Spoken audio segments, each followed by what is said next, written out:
Welcome back to the Practical Driving Help channel. My name's David and I'm a driving instructor here in Edinburgh. Today we've got Utsav on his driving test today, and it's Tuesday morning, 10 a.m. and it's in the month of May, even the 2nd of May. Can you believe? So we're really up to date with these tests, guys. Remember, if you're looking at the channel, if you're interested, please give a thumbs up or subscribe, and it helps me to keep the channel going, because there's so many people watching but not reacting or making any comments on anything. So I don't know whether to continue it or not, or whether it is actually helping. So it takes a long time to edit these videos. Anyway, how are you feeling today, Utsav? Yeah, I'm good. You're good? Practiced my basics, so looking forward to it. Yeah, of course. I think you'll skip through this, no problem. I'm very confident with Utsav today. Got a lot of experience driving, and the good thing about it is the control of the vehicle. But however, let's wait and see what happens at the end of the test, and we'll get right back to you. And we're just going to get right onto it now. So enjoy. And if you have any questions or comments about the way that the test has been conducted, unfortunately, of course, guys, I can't do the audio for it because it's against the law to record audio on a driving test. It's purely just dash cam footage. We'll see you shortly, and let's get on with the test. So this morning, Utsav was asked to explain how we would put on his fog lights and when would you use the fog lights. So of course, guys, power up your car, switch on the fog lights for the examiner, or tell them how you would do it, and explain that you would use your fog lights when the visibility is seriously reduced below 100 meters. Additionally, guys, to the video today, it'll be fast forward, of course, 2 times the speed. You'll be alerted at the bottom right hand corner of the screen. Most of the things I highlight nowadays when zooming in are usually when I have questions from students or problems that's maybe posed on driving tests. So guys, please be aware that all the speed restrictions have been covered in previous videos. Please look back. I'll try and see if I can leave some links in the description. You can always go back, but just follow the channel, guys, and you'll see all the videos are there with most of the roundabouts and speed restrictions being highlighted.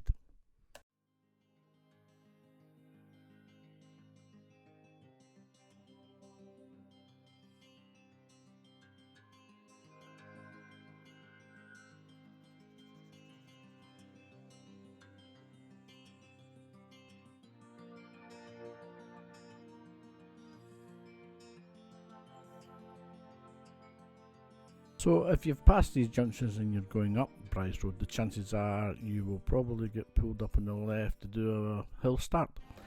But notice that the examiner will say to you on this occasion that disregard any driveways. So if you pull up over a driveway to get position, it's not a problem. But only on this occasion, guys. Hill start on Bryce Road.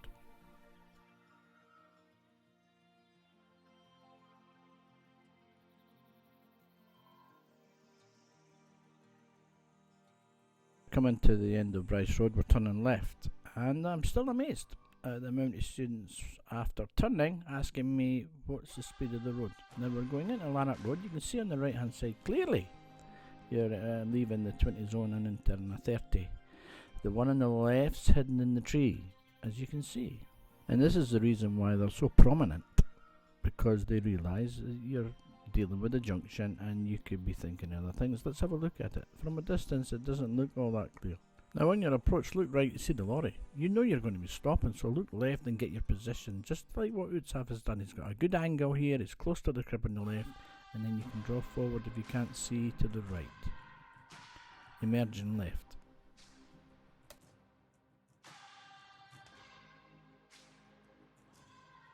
So at the moment I'm going to mention pedestrian crossings.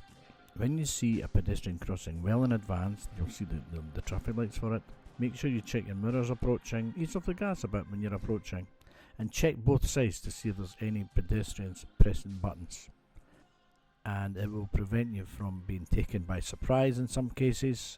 It's happened in the past where students have had to brake heavy because they've just not quite seen what's been going on behind the scenes. So keep a look and see if you can see any pedestrians at the crossings.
So just turning into Gillespie Road here, and Utsav was then instructed to take the second road on the left. That's the second road on the left. They're quite close together, and hence the reason why the examiners had to explain to you it's the second road.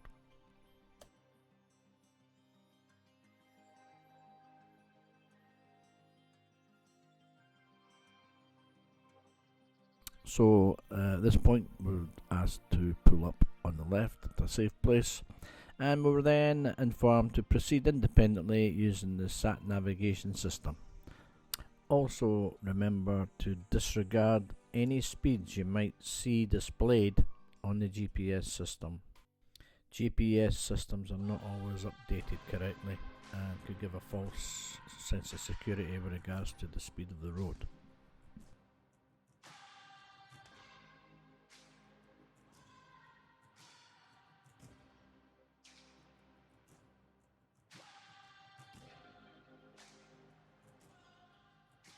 And from time to time on driving tests you're asked to pull up behind a parked vehicle, leaving at least one car length of a gap between you and the car.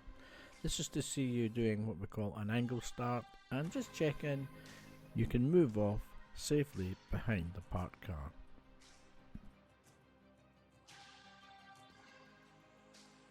You need to pay attention to the road signs and the road markings up towards this area.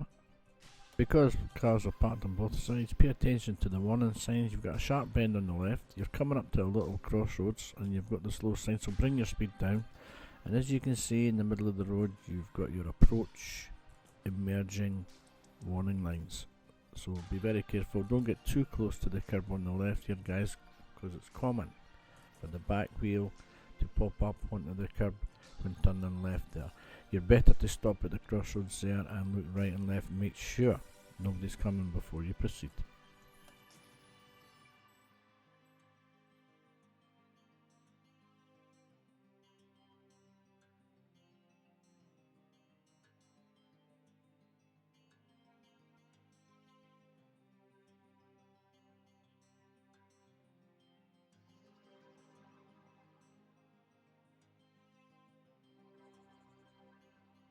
Okay, at the end of the road we've been instructed to turn right. So we're coming out of Spylaw Bank Road and turning right into Lanark Road. Now you have to be careful with this junction guys, there's a cycle lane right in front of you, coming from right to left of course, and there is usually parked cars on the right hand side obstructing your observations as well. So be very, very careful when you're making observations there, turning right.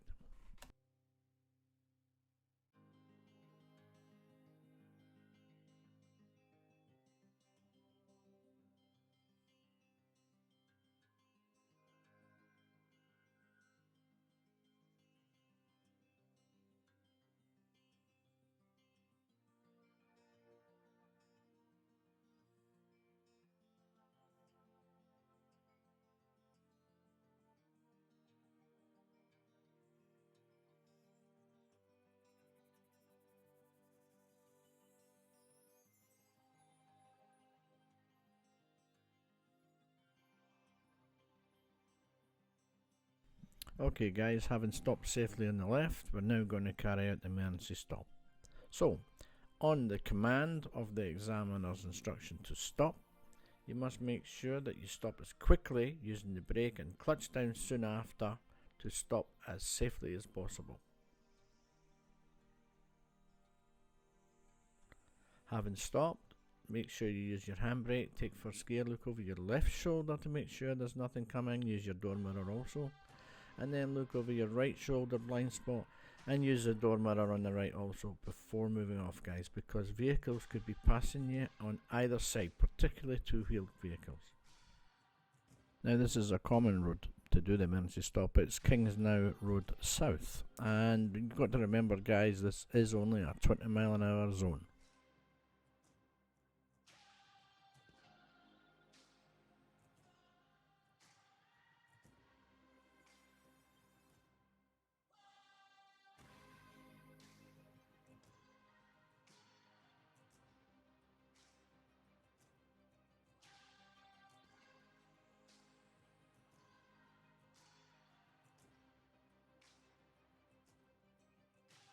Okay guys, so you'll be instructed at the end of the road to turn left. Now please be careful, the little junction here, so you have to delay your signal at least nearly to the end there guys, so hopefully you remember that one. That's KingsKnowe Drive. And of course now we're entering Lanark Road again, so back to 30 mile an hour.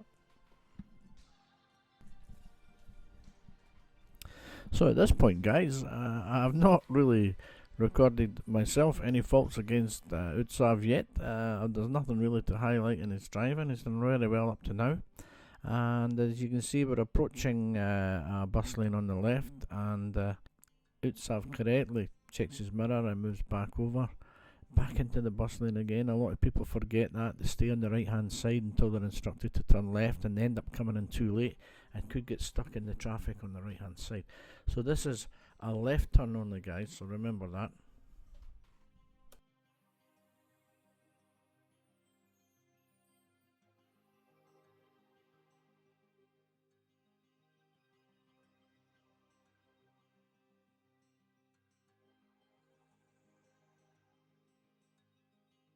Okay, so we're now instructed to turn right into Sainsbury's. So right turn only, traffic lights controlled. You will notice that when you pass this traffic light and the one on your right hand side, Utsav here moves up to the middle, but you won't see any traffic lights beyond that. So let's have a look at this. So as you go past this green light on the right, there is now no traffic lights in front of you. So you're waiting on a gap of the traffic to turn right. So you won't see any lights going red against you or anything. It's just using a safe gap to turn right.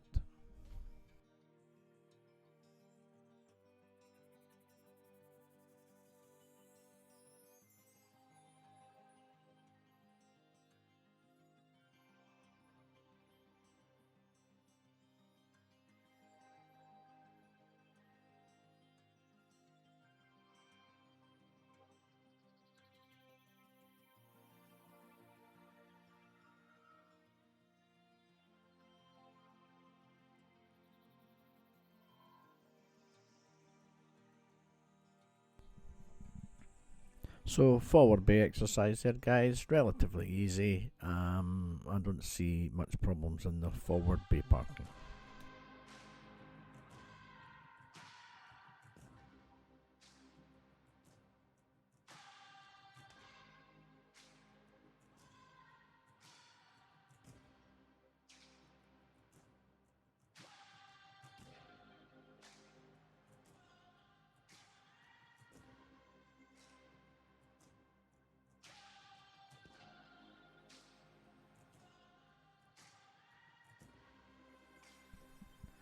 Now, can you remember the speed of the road after turning right? I highlight this because there's been many speeding faults here when turning right. Students forgetting the road is still 20 mile an hour. There is this little sign on the right on the lamppost. Whether you catch that or not as a reminder, but you have to also remember that we did highlight the area after turning left before Sainsbury's, so you can rewind back and have a look at that.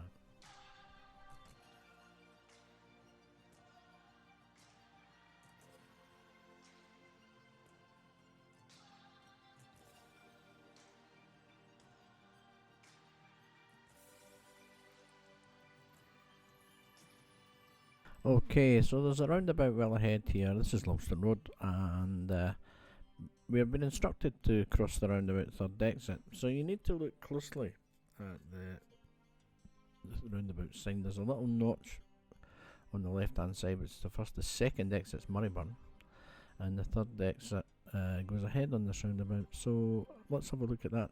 So there's your first exit there on the left. We're bringing it down to normal speed so that you can get a better view of this. So we've just passed the first exit now, and passing the second exit, and keeping of course well right, and checking your mirrors and signal left for exit number 3.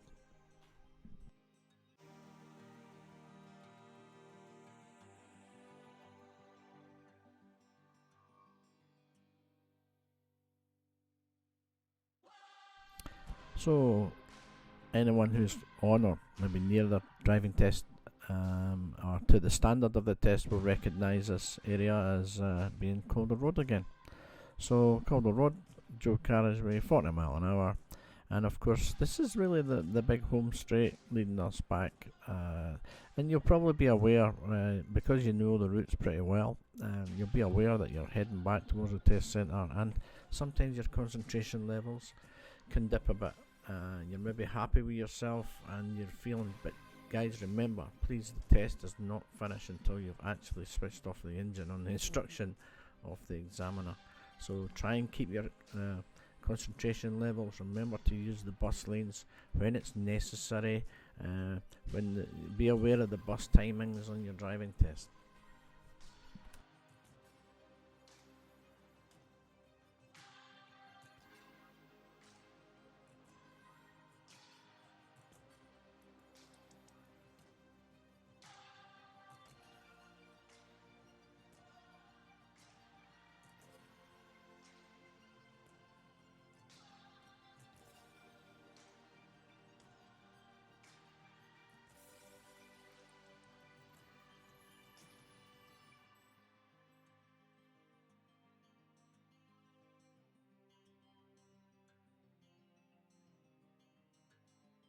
So that's us heading to Calder Junction, heading west, and of course if you look at the white spots down there, please do not allow your car to cross over into that lane.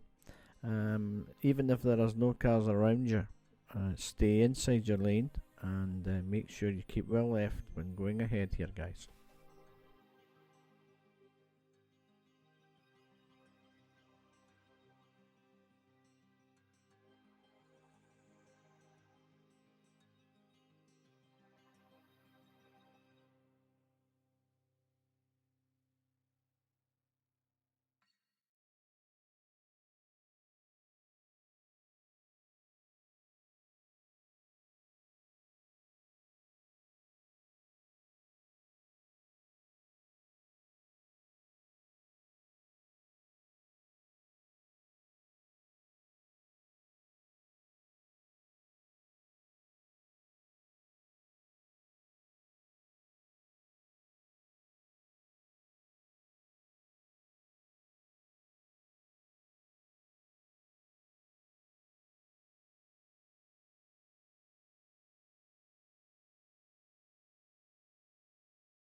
Well guys, that's the end of the test for Utsav, and just to let you know that Utsav cleared the driving test today and passed, and no faults recorded, so absolutely congratulations. We'll have a wee chat with Sutnav when he's finished with the examiner there.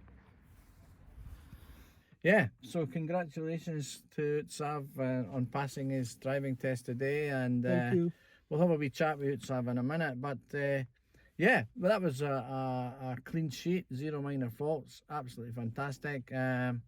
So, like I said, you've seen the video, and I ran through the route pretty quickly this time. So yeah, there wasn't really that much to talk about. So, Utsav, any questions you want to ask, or how did you feel it went yourself? Or?